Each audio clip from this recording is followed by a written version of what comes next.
Жеті лақ. Ертеде бір ешкі жеті лағымен орманда тіршілік етіпті. Бірде ешкі орманға жиналыпты. Есікті ешкімге ашпаңдар. Мен қайтып оралғанда есікті қағып, лақтарым, шұнақтарым, есікті ашыңдар, аналарын сендерге сүт әкелді деп ән саламын дейді.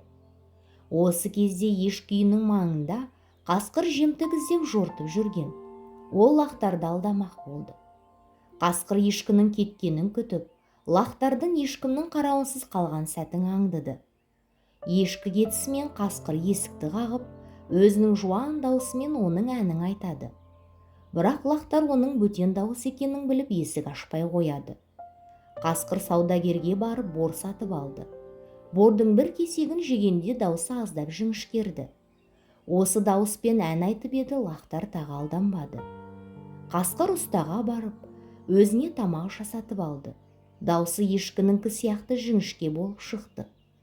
Бірақ жаңа дауыстың да көмегі болмады. Лақтар аяғын көріп қойып, ашпай қойды.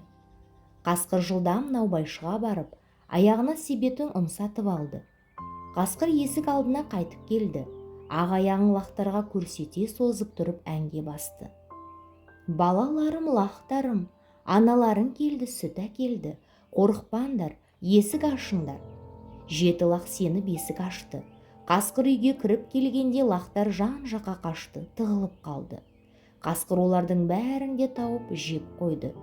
Тек біреуін ғана ұзақ іздеді, таба алмады. Ешкінің келетін уақыты болып қалған.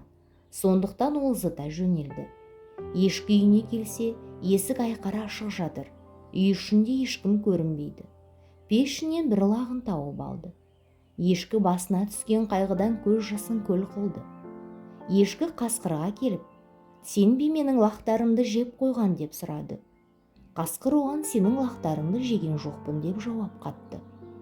Жемегеніңді дәлелде, кел екеуміз мына ордан секірейік. Егер сен менің лақтарымды жемесең, онда оңай секіріп кетесің, деді ешкі. Қампиған қарнымен ордан секіру қасқырға қиын түсетіні белгілі ғой.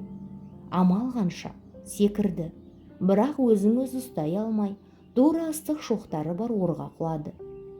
Қарны жарылып, одан құла таза лақтар орғып-орғып шықты. Олар аналарымен шұрқырасып табысты. Сөйтіп ешкі лақтарымен бұрынғыдай ауыз бірліктері күшті, ынтымақты өмір сүріпті.